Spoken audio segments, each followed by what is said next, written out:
Behavior is communication, right? If your child is smiling, you know they're happy and they're feeling good. That's behavior. If your child is crying, you know something's wrong, right? If your child is throwing a chair across the room, you know something's wrong. It's about your child. It's not about you. Right. They're not giving you a hard time. They're actually having one. Welcome to How Are You Arriving? Conversations with Cristina Young. After 13 years of leading weekly parenting groups, I'm bringing my favorite question to the mic. How are you arriving? These honest conversations go beyond small talk into family dynamics, parenting, wellness, tough decisions, aging, and what it means to live authentically. If you're craving real talk with heart, you're in the right place.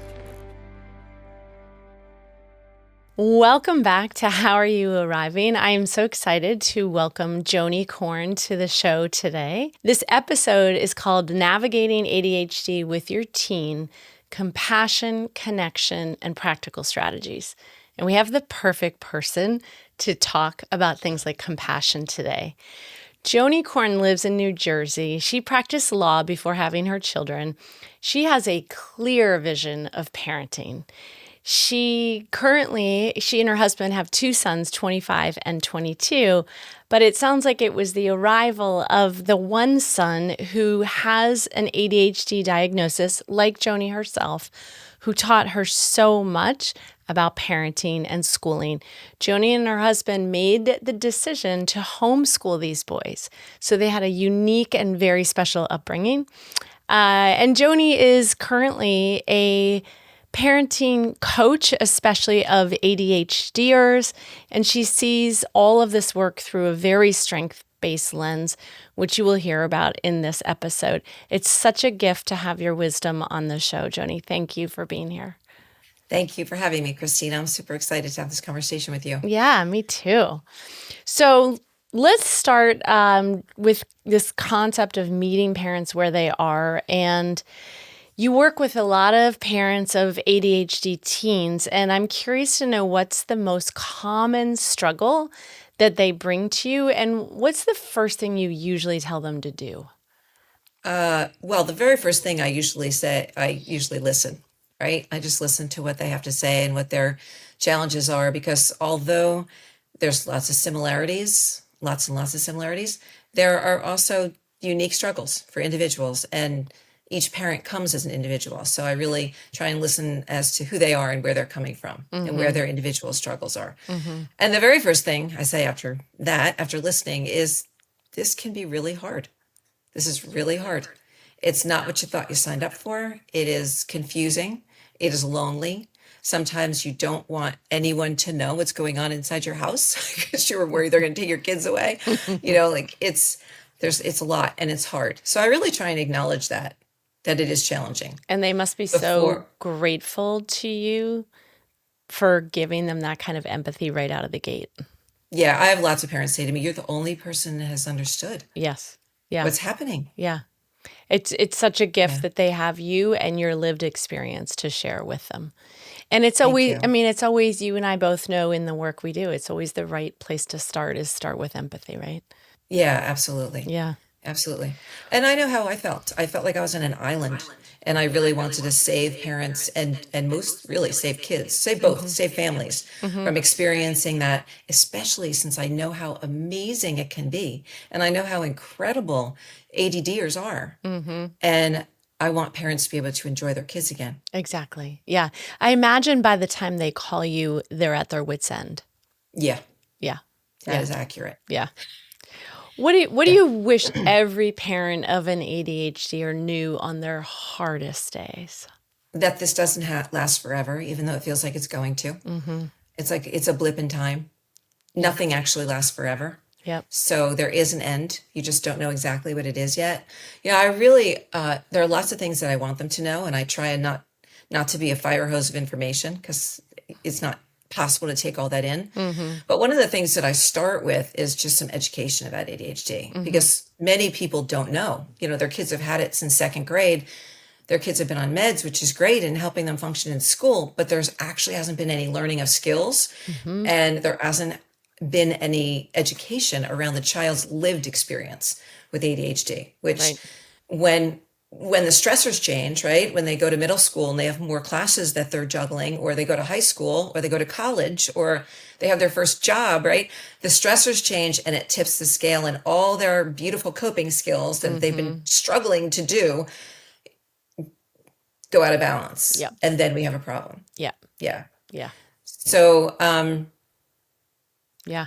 Well, it's such a massive change between elementary and middle school. And it seems like middle school is when so many of the built-in supports that exist fall off.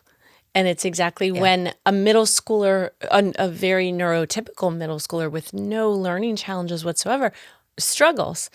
And then you add in the ADHD to that struggle. And it's when the wheels fall off and the kid doesn't know what to do. And then even worse, the parents don't know how to support the kid. And then things start to go haywire, right? Yeah, and a lot of the times this teacher in the classroom in the schools don't know what to do because there's very little education around ADHD in the schools and for the teachers. And so I do a lot of teacher presentations talking to them about ADHD. But two really important facts, I think, for people to know, three actually. Understand your child's lived experience with ADHD, right?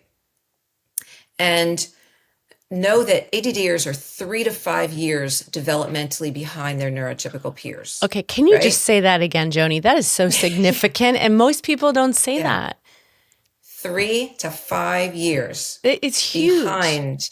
Right. So you think you're talking to a 15-year-old, but you're actually talking to a 12-year-old. And you wouldn't ask your 12-year-old to do that thing that you're asking your That's right. 15, 17-year-old to do. And I hate to say, but then sprinkle in the gendered part of that. You've got a boy who already developmentally is slower than a girl, and then you've got the ADHD on top of that. It's just a much slower process, which requires more patience on our part. You're right. So, it requires a lot of patience. And I'm curious about how does ADHD change the parent-teen relationship, and why does it feel so much harder to parent teenagers with ADHD than it does to parent younger kids with ADHD? Well, it's different because the consequences seem like they're bigger, right? Yes. And, let's start with this. By the time kids are 12 years old, a child with ADHD receives 20,000 more corrections.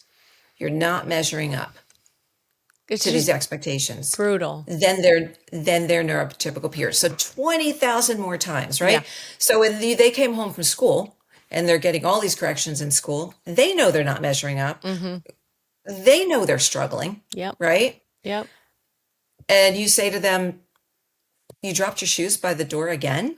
You dropped your coat, your book bag, come on, give me a break. They explode. Yep.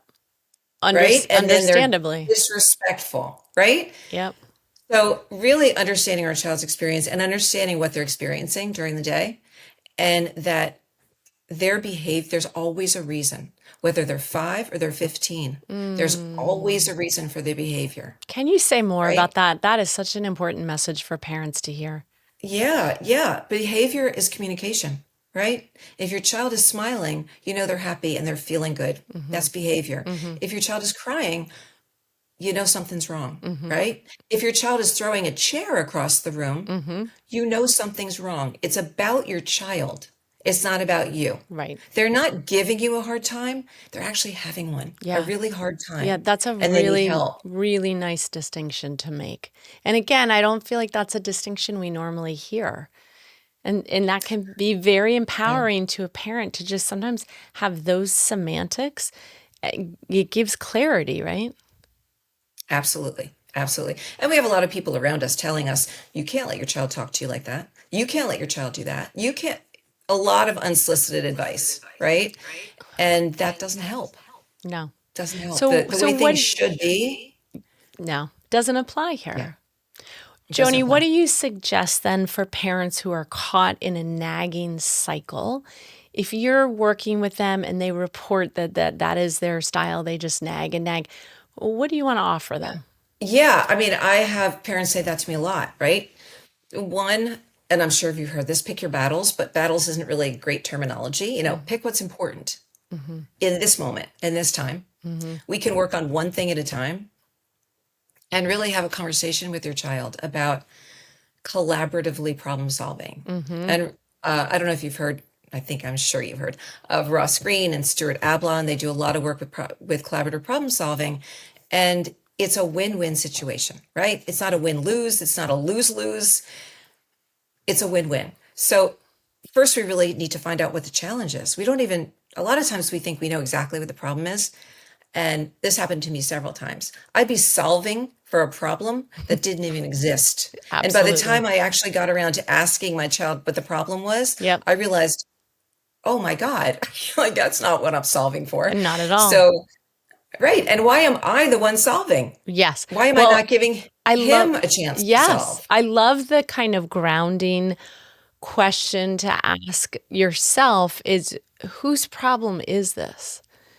It's Yeah, such an interesting reframe. And by the way, a quick note on Ross Green. He's like a magician to me. When I first read his work and listened to him speak in several different conferences, he blew me away. And I would say he is one of the foundations of my parenting work now. He makes so much sense to me. And one of the things I've worked so often with parents on is that notion of lagging skills. And we talk absolutely. about your kid doesn't wake up in the morning and say, "Let me see how awful I can beat a mom today." Right? No Right, child wakes up with that intention. But right, right. instead, you see the evidence of their lagging skills all day long. And then I feel like Absolutely. Ross Green's the one who taught me, like, teach to the lagging skill. Absolutely. Absolutely. And give your kids the benefit of the doubt Yes. that they're telling you the truth about how Yes. they feel, Yes. right? Yep. And they're trying. Yep. And really treat our kids how we would want to be treated. Mm-hmm. If I was having a really hard time and my husband would say to me, give me a break, figure it out and come back to me when you're not so cranky, I would have a major problem with that. My Well, relationship with him would not be so great. no. And then we're surprised when our relationships with our kids aren't so great. But if we hear ourselves, talk to them with respectfully, how we would want to be spoken to. That was really always a baseline for me. Like, oh my God, what do I say here? And I try and take a step back and be like, well, if it was me, what would I want said to me? Exactly. What would be helpful to me? That's right. That's What right. kind of tone of voice would I want to hear?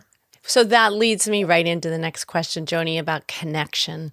And why is it that connection is so critical when we're parenting a child with ADHD? And how do you Yeah, maintain that connection despite all of the challenges? right. Um, well, connection is the secret sauce. Connection is absolutely everything.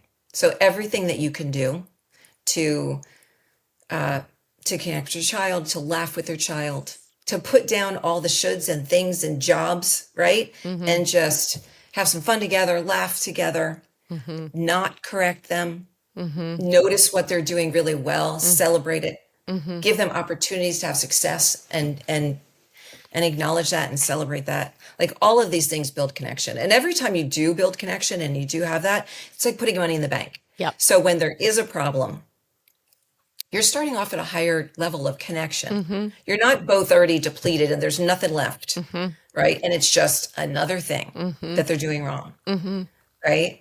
So it's really our mindset Yep. about how do I connect, how to remember my child is good and having a Mm-hmm. hard time. Mm-hmm. I used to go into my kids' rooms at night when they were asleep and look at their faces and they were just angelic. And Yeah. I would just like drink that in as much as I possibly could because that's who they are That's who they are at their core. Yeah. at I their core. love Yeah, somebody that I read a long time ago said when your kid is acting out and you have the wherewithal to pause and maybe even step out of the room so as absolutely. not to rupture the relationship, that the way that you know it's okay to come back is if you can picture them in your head as like a little cherub toddler 2-year old. If you can conjure up that image, then you know, like, okay, I'm okay. I can return now and engage in a calm conversation.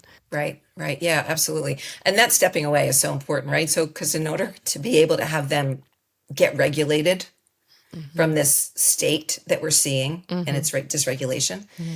we need to be regulated so they can borrow some of our regulation, right? Absolutely. Yeah. We need to be regulated. So self-care is huge. Huge. Stepping out of the room and not storming out of the room, Yes. but saying, I actually need to just take a little break and I'll be right back. I'm coming back. I just need to go breathe for a minute, because you're modeling for them. You're modeling for them when they get dysregulated. What's one thing that they could do? They could step out of it, take a couple deep breaths, take a drink of water, take a walk around the block. It's all okay. And then come back. Yep. Yep. It's a tool that I teach in my groups called permission to pause. And it's so counterintuitive because we, especially as moms, walk around with this ridiculous false belief that we're supposed to know exactly what to do in every situation with every child at every moment. Like we're supposed to have some massive parenting encyclopedia with all of the correct things to do. And the moment you can admit, like, no, like I have no idea what to do.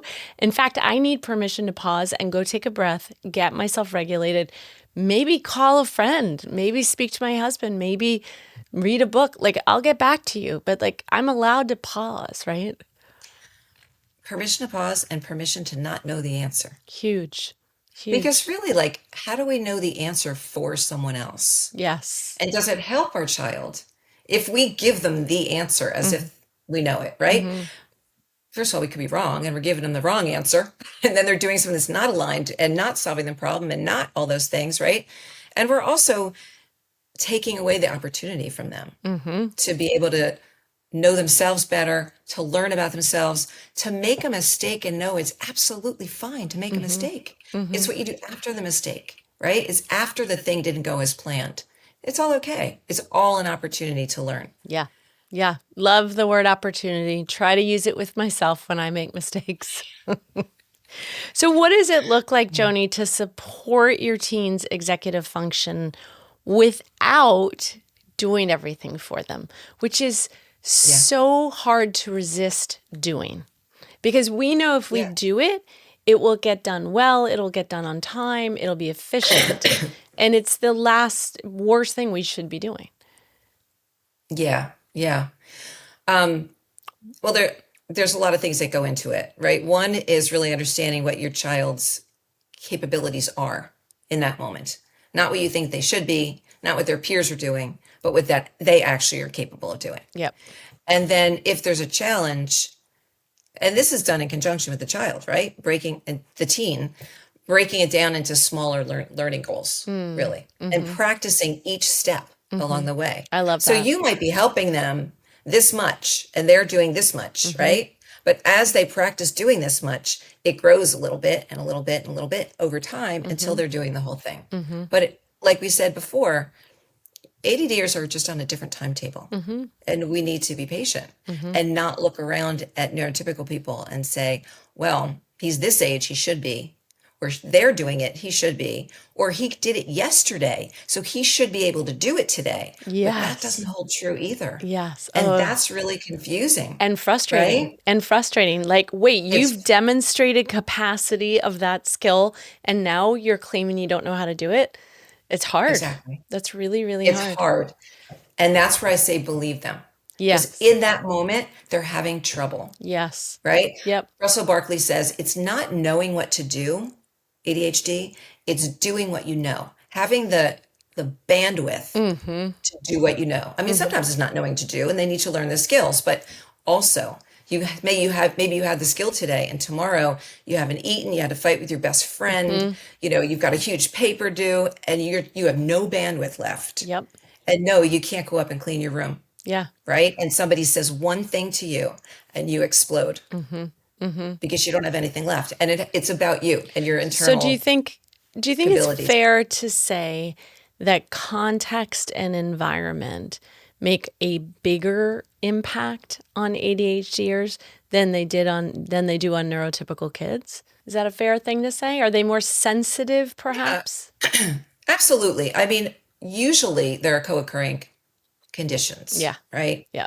So often there's sensory integration dysfunction.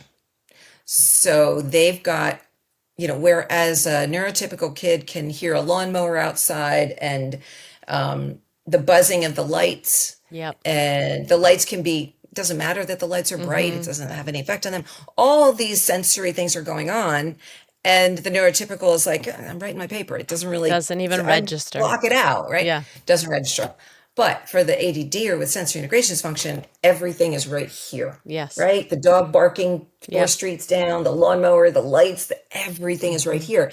And they're trying to write their paper and they can't even get to their paper. Yeah. Right? Well, So and yes, I think you're all these things are going on. identifying one of the very specific times when teachers struggle so much with a child who learns differently in a classroom because they're trying to move the whole group along from point A to point B. And as you said, all those other kids don't care that the leaf blower guy is right outside the classroom window. And then we've got the one kid who's losing his mind. Yeah. Yeah. I remember being in a class with my son and he could not sit down and do his math homework. And he said, there's a bee in the room. And the teacher and I are walking around. We're like, there is no bee in here. We're looking behind, curtains. We're looking everywhere. And we're trying to convince him that there is no bee. Right. And he cannot sit down because he's petrified of the bee. Oh. And finally he stands up and he walks way over to the corner of the room and he pulls a drape aside and there's a bee buzzing away, right? For him, it was buzzing right here. Yes.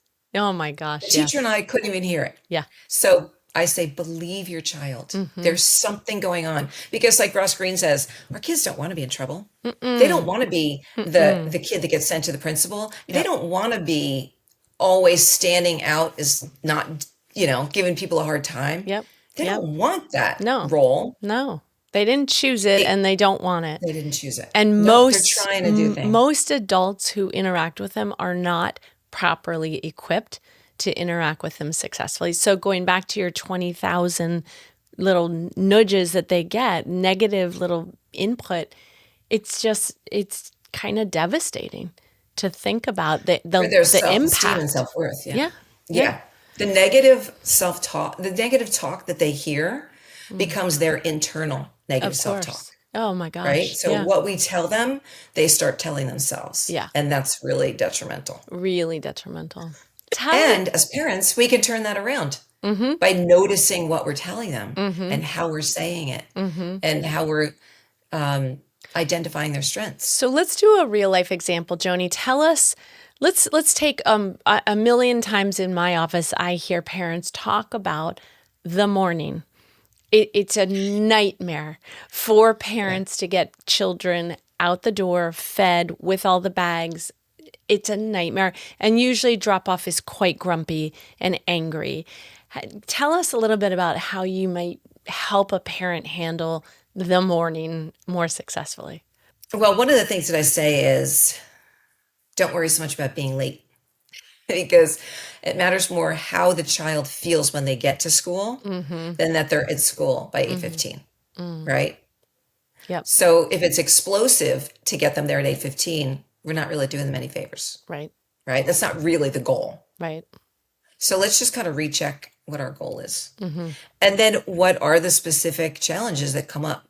What does your child need? One of the ways that somebody said it to me early on, and I'm like, oh, wow, that's huge. Meet the need, and the need goes away. Don't meet the need, and it morphs into a bigger, more emergent, more devastating need. So well Right? said. Yeah. Yep. So let's meet the need, whether you think it's a legitimate need or it makes sense to you. It Well, doesn't matter. therein lies the problem for so many parents is not believing that the need that the kid has is a legitimate need and then spending time trying to talk them out of that need.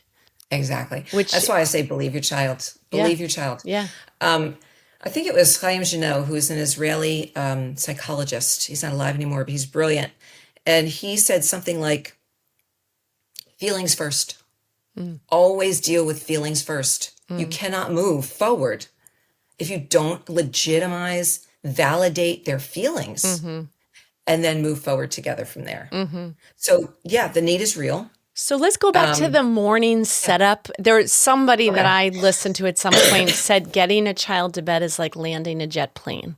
which I love. That's true. Because you That's don't true. just suddenly like drop from the sky and land. There's a million Right. things that go into the preparation of a safe and comfortable landing, which I think Yeah. can be said for getting a small child to bed successfully, consistently, night after night. But also, I think the same could be said of the morning, right? It could. And I want to throw out just an idea of this idea that we should be able to consistently do this. When have we ever consistently done what we wanted to do because it was a good idea for us, right? Right. More often than not, Adjust your hopefully, expectations. adjust your expectations. Yeah. Throughout parents from day one, as soon as your baby is in your arms, adjust your expectations, right? Absolutely. Yep. It's not going to go how you plan it because we can't control another human. Yep. That's just the way it goes, right? And that's actually a really big piece is if we would just try to put down the impossible task of controlling another human, things would get a lot more fun and a lot easier because we're just giving ourselves something that's impossible to do. Yes. And the human who's being controlled doesn't like how it feels, Not at all. Not at all. right? And they get more and more verbal about it. So as they get into their teens, they're like, Yes, they do. get away from me. With a Right. lot of expletives thrown in. Yeah. Exactly. Yeah. So to go back to the morning routine, if there's not like one answer, and I know you No. know this already, there's not like do this and you'll be fine, right? Bedtime, do this, it'll be great. It depends on what your child needs, right? If your child is having trouble, working memory is a big issue for ADDers, right? So if you tell them 3 things, maybe one will get done Yep. because they can't hold it in their mind, Yep. right? But if you tell them one thing, you have a better chance of getting it done. And if they're still having trouble, go do it with them, not for them, but with them, right? So my oldest had trouble getting dressed in the morning. He would just stand in front of the closet and think about everything under the sun. And my husband was the one who was taking him to wherever he was going. And my husband doesn't have ADHD. And he's like, Joni, you have to do something. It's driving me crazy. I need to get out of the door on time. So I went into the bedroom and I just sat with him. And he said to me, can you just sit with me because I get lost? And I said, absolutely. So I would ask him questions to keep him focused. I'm like, do you want to wear the red sweater or the blue sweater? And he's like, the red sweater. He takes it out. Do you want to? And I would just keep him in the moment instead of getting lost in the 8,000 things that go through our ADDers' minds that are brilliant and creative and fun to listen to. But when you have to get out the door, not convenient, right? No. But they're not doing anything wrong or bad. I want to talk to you about an organization I really admire here in Miami. If you're looking for a way to make a real difference, LEAP helps formerly incarcerated women, many of them moms, rebuild their lives through in-prison education, safe transitional housing, and job training. Learn more at leapforladies.org and be a part of a woman's second chance. No, but it's almost like if you could take a group of ADHDers and just place them in the same home, and then everybody would be okay because everyone's It would be chaos. It would be chaos. It would be Chaos. utter chaos. But everybody's expectations of each other would be in the right place. It's the mismatch of the neurotypical parent and also the neurotypical siblings whose expectations of the ADHDers, it's a mismatch. They're out of line. For sure, it's a mismatch. It's a mismatch. Yeah, but Yeah. but I will tell you, usually you have an ADHD parent. Yes. And you have an ADHD child, Yes. right? It's like, I don't know, like 88, 89%. I was going to say, I inherited. think the last I heard was like at least 70%. You think it's all the Yeah, way up? it's- It's high. I think it's in the 80s. It's Yeah. high, right? Yep. So the thing is, that causes a lot of trouble a lot of times between the ADHD parent and the ADHD child because Yes. brains are different, Yes. right? Yeah. And the crux of ADHD is regulation. It's trouble with regulation. So it may be regulating your emotions. It may be regulating your physical actions. Like a lot of kids have trouble with fine and gross motor skills. Yep. It may be regulating your attention. Yep. It may be, it's all about regulation. So tell us Right? this, Joni, when you were talking about regulation, it makes me think about all of the conversations I've had with parents about teenagers' bedrooms. And in all of the different approaches that we can provide parents on, do you just shut the door and avert your eyes? Do you get in there and with, like you were saying, the getting dressed, do you stand near them and say, what next? What should you put in the closet? What should you put in the garbage? Tell us some ideas you have about the ADHDer's bedroom. Yeah, it's age related, right? And it's relationship related. Like, who is your child, and what can they take in? It is connection related. Like, what is the challenge? A lot of times they have no idea what to do. They walk in the room, clean your room. You might as well say, climb Mount Everest. They're like, Totally. how do I do that? Yeah, what would Right? step one be? Complete overwhelm. Exactly. Because not being able to break it into steps, not being able to plan, like that's a regulation thing, being able to plan steps. They just don't have it. Yeah. So you're teaching them how to do it. Like, okay, let's do it together. How about that? Right? But you got to get buy-in. They have to say, okay, so let's work for 5 minutes, because it seems like this is a huge job. I'm going to be Daunting. here all day. Yes. Right? So we're not. We're going to do this for 10 minutes, and we're going to put everything that's blue, every article of clothing that's blue, in this pile. Yes. So let's find everything we can that's blue. First of all, making anything fun Yeah, always helps. appeals to ADDers. They are creative, they're fun loving, they're right. So if you can make it fun. And so you're looking for ways to do it with them. And you're giving them tools like, think about, well, how do I want my child to learn how to clean the room? What are the steps? A lot of times I actually do think about the steps because I have ADHD and, I had to learn that. But for people that don't, they don't even think about the steps. No, it just comes naturally to them. It comes naturally. So breaking it down and then doing one step at a time and then letting them go, right? Yeah, and celebrating the success. Yay, we got everything in a blue pile. What Oh my about, God, that's okay. well, I'm thinking about parents who would say in response to that, that's not good enough. I'm not comfortable with that. That's not going to work in the real world.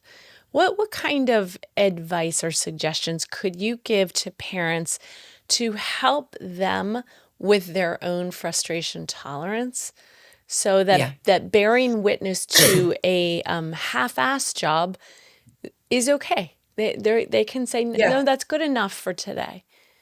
Okay. I would say lots of things over a period of time, but I'll try and throw them all out now. I would say, what's worrying you? What's the problem today? Right now? Well, they're never going to be able to have a roommate. They're never going to be able to get married. Are they getting married today? Right. Is this happening now? I find So parents do so much future casting, and all of them say, I'll tell you what the problem is. He's going to be 35 living in my basement. That's the problem. Yeah. I would say, oh, you have a crystal ball, like, how lucky for you. Like, tell me what stocks to buy. Right. Like, right. I don't actually say that, but what I say is, this is what we call catastrophizing. That's right. So is there any Not other a great possibility habit. here? Yeah. Yeah. Like, is there any other possibility? Is there any other way to describe this situation? Can you come back to what's happening right now? Right now, how can you describe this to me? Because you're telling me about the future. You don't know the future. I don't know the future. Right? And I can tell you that things change every single day. That's one thing we can count on. Yep. Changes every day. Yep. Right? Yep. Our relationship changes every day too.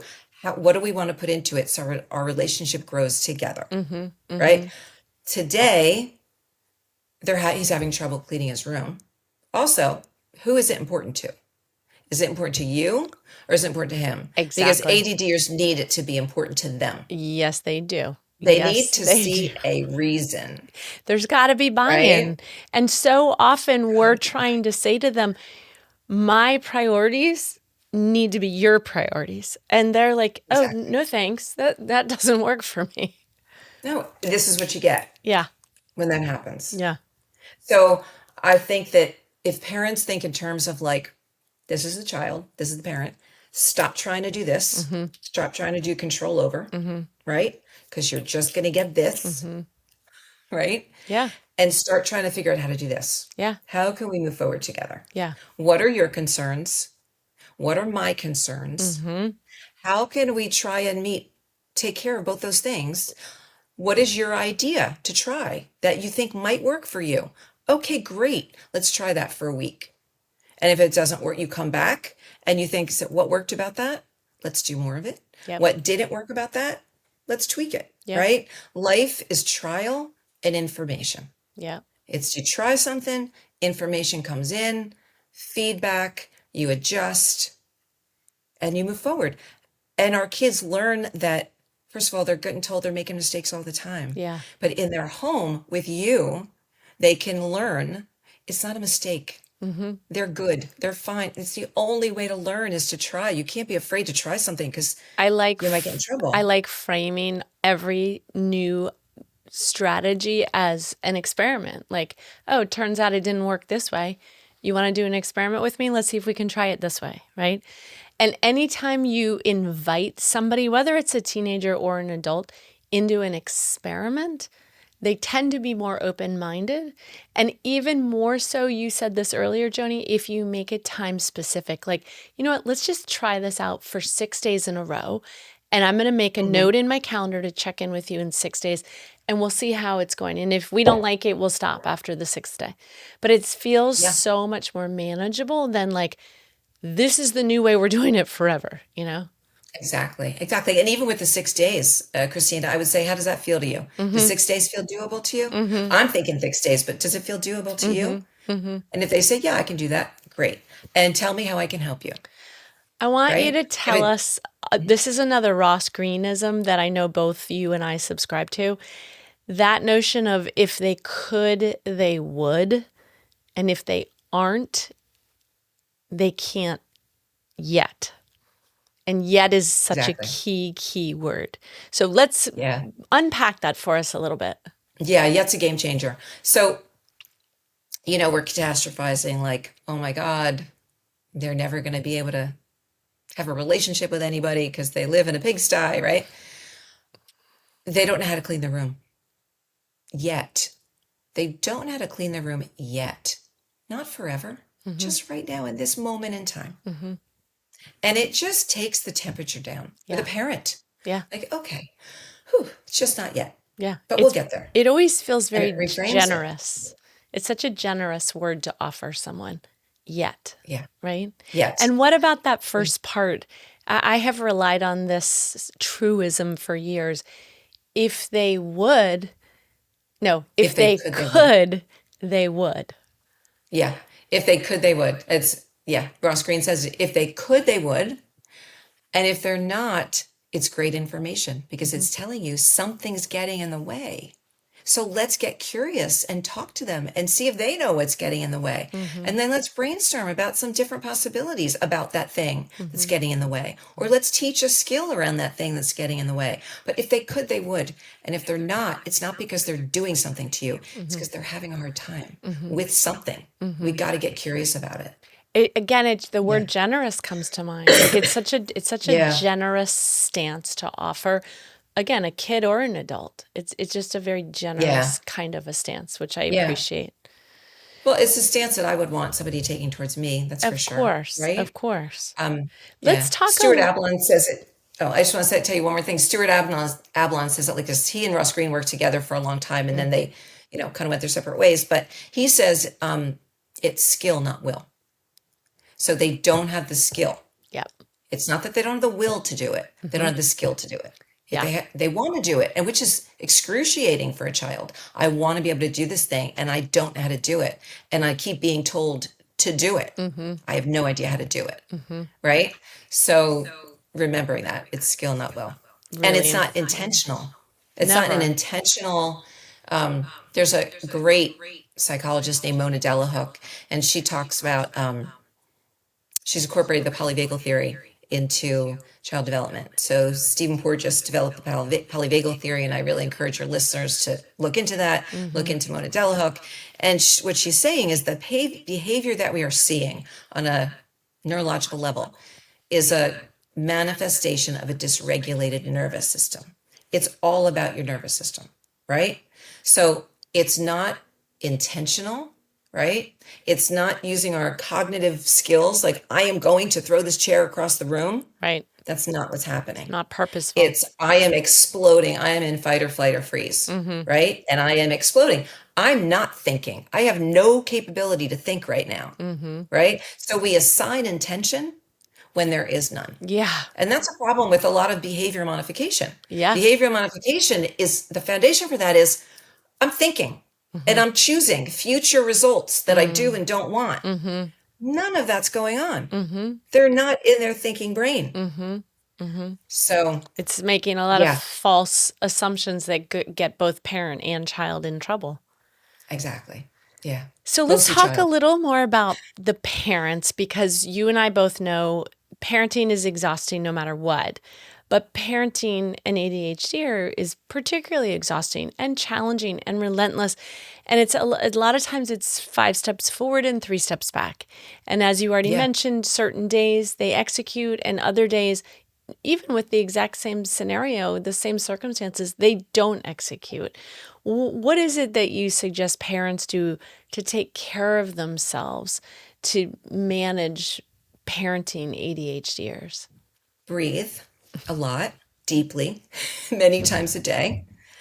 Have something that works for you to calm yourself down, and do it many times a day, right? So I'm serious about the breathing thing. Yeah. Like, I'll be driving and I'll realize, like, I'm white knuckling my steering wheel. I'm like, okay, let me just take 4 really slow breaths. We breathe in for 4, hold on to it for 4, exhale for 8. I'm not closing my eyes while I'm driving, but I am God. breathing. Yes. Right? So I invite you to breathe all day long, to notice that, because it's like having soup all day long. You're nurturing your nervous system all day long. Yeah. So that is a really big piece of really doing something for yourself, and putting down expectations. And that idea of, like, I'm not, our kids aren't executing on things that I know they can do. Well, I got to tell you, there are lots of things I don't execute on, and I can do them, but I don't execute on them religiously every single day because I can, because some days I'm exhausted. Yeah. And other days I just don't feel like it because I am depleted, right? Or I make a different decision. I have, as an adult, the flexibility to say, I'm not going to do this. I'm going to move this appointment to tomorrow because I don't really have it in me to do it to the best of my ability right now. So I'm going to call that person and say, hey, something came up. I'll meet you tomorrow. Kids don't have that option. Right. Right. So if I had to do all the things that they have to do, I might not be such a happy camper either. And you're right. There's very, very little wiggle room, very little agency or autonomy. And the older they get, the more they rail against that, and it creates a lot of conflict. Yeah. So compassion and understanding and connection, that's this, like I said, that's the secret sauce. Yeah. And it's okay. Because the thing is, when you give them those things, you are adding to their bandwidth to be able to do that thing that they need to do sooner than otherwise, right? You are adding to their bandwidth by feeding them with connection. Before we wrap up here, we haven't talked much yet about parents' triggers. And I'm wondering how you help teach parents the awareness that they really need about their own triggers. So things they might not have cleaned up themselves, and maybe they don't have enough awareness about. And then along comes the ADHDer with all of these needs and triggers the parent. Yeah. Yeah. Well, absolutely. And this really is the work of the parent. Like when parents come to me, I'm like, 100%. I have good news for you and bad news for you. The bad news is I can't change your child. Yeah. But the good news is we don't want to. They're beautiful. Yep. And you can change you. Yes. You can change how you show up. Yep. So a couple of things, like I heard this expression a long time ago and I loved it, that when you get upset about something, you're not getting upset about what's in front of you. You're getting upset about what's behind you, which is your past, which are your triggers, which is your well stuff. said. So right? Yeah, it really spoke to me. So when you feel yourself getting upset and you want to say it's his fault, stop and pause. Yeah. And say, I'm getting upset. What in my past is getting triggered? What is it? pause, breathe, take that space, walk out of the room. It's not our kids' responsibility to not trigger us. So It's true. our responsibility to regulate ourselves. And I would say that's for some parents, that is 90% of the work that needs to happen before Absolutely. they can do any kind of assisting their child. A lot of Absolutely. parents arrive having not done that work. And if they haven't done that work, there's a long road ahead of them. Absolutely. And something that's really has been really effective is I say to the parents, language is everything.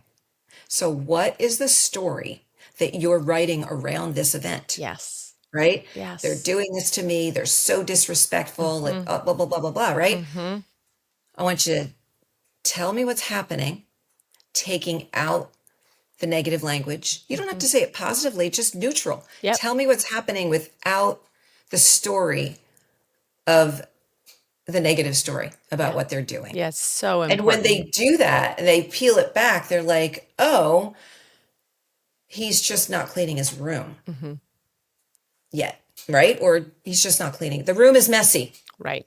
to my liking. But Not it's messy to your son's liking. Your son's fine with it. he's Who absolutely says fine. the room is messy, Yeah. right? Who says the room's messy? That's not an absolute fact that the room's messy. Yeah. The room isn't to your liking. Okay. But if you're Well, careful, you can spin a whole narrative about all of the reasons why your son is actually not cleaning his room to do something on purpose to you. And yeah. that gets really ugly really fast. So here's how much time do we have? A short little story for you. We'll take your short little story and then we're going to do a closing question. Okay. So here's my story about the peanut butter spoon. Oh, please. Yeah. When my son was about 15, I guess, he would make peanut butter sandwiches probably like every day for a year, Yeah. every single day.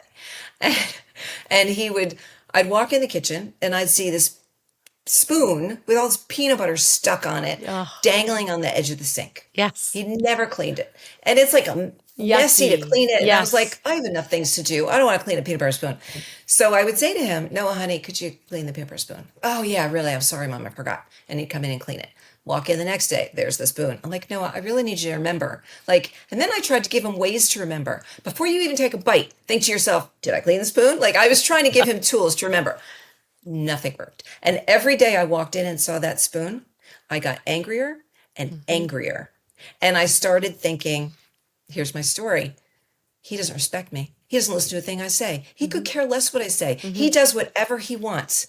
I might as well be invisible. What am I, Cinderella? I'm cleaning your spoon, right? Not really great for our relationship. And I recognized that as long as I had that story around the spoon, I was going to be mad at him. And it was going to come out throughout the day. I might not go in and blow up at him about the spoon, but it would come out because I was angry. Yep. Right? Yep. So I knew that I had to find a different story around the spoon. And it wasn't easy. It was not easy. And I realized that one day I would walk into the kitchen and there would be no spoon. But there would be everything would be exactly how I left it. There'd be no spoon. But there'd be no Noah in the other room eating his peanut butter sandwich. Right. Right. And I can't go in there and sit down and see his beautiful face and talk to him as he munched on this peanut butter sandwich that he made himself. He didn't ask me to make it. He made it himself. And I couldn't go in and talk to him because he was going to be out in the world doing his thing, right? Yep. Yep. And every day after that, which was many, many days, when I walked in the room and I saw that peanut butter spoon, instead of feeling angry, I felt joyful and relieved and grateful that spoon was teetering on the edge of the sink. And I cleaned it gratefully and gladly. And then I went inside and I chatted with him. I mean, it's a perfect story of what it means to reframe something. We got to reframe. We got to reframe the story. If we want to save our relationship with our kids, got to reframe the story. Yeah. I always say you got to put the relationship on the front burner and the behavior on the back burner. And that's a choice. That's a deliberate choice. What do you want them to remember? Yeah. What do you want them to remember when they look back at your childhood? Yeah. Me talking with him at the table as he ate his peanut butter sandwich and feeling good with me? Or me saying for the 100th time, I'm going to kill you if you don't clean the spoon. Yeah. Right? So let's end with this, Joni. Tell me one thing that gives you hope when you think about all the parents that you work with, all the ways that you help these families who are struggling to navigate ADHD. What's something that makes you feel hopeful? Before I answer that, can I add one thing to the story, Beamer's story? My son's 25 now. He lives on his own, and his kitchen's immaculate. Of course. His kitchen is really clean. Yeah, and He doesn't have, therein lies the yet. he just needed time, Time. Yep. right? He Yep. just needed time. He had other things on his mind. Yep. So I encourage parents to give their kids the gift of time to grow and develop. And while that's happening, to enjoy each other. Yeah. So what was your question? That was the last question you wanted to ask me. I mean, Could you repeat it? Yeah, happy to repeat it. And you sort of answered it with that, but I'd love to hear a final idea. It's just what gives you hope when you're working with these families and they're navigating ADHD? What gives you hope? Yeah. What gives me hope is watching people change, watching parents change, and watching their relationships grow together. And watching kids be able to be themselves and be happy and feel good about themselves. Love it. Yeah. And parents feel good about themselves. Yeah. Yeah. It's just such a nice reminder to hear change is available. Change is available. We need to do something differently. We need do. to do The something parents differently. do. Yeah. And the great news is we can, because we're in control of that. That's right. That's right. It's the only thing we're in control of. Thank you so much for sharing your expertise and all of this lived experience with us, Joni Corn. It was delightful to have you today. It was my pleasure. Thank you for asking me to be here. I loved it. Great. Love talking to you. Thanks, Joni. Take care. Thanks. Bye-bye. Bye. Thank you for listening to this episode of How Are You Arriving? Please follow me on Instagram at CMY Therapy. As always, like, follow, and subscribe. See you next time.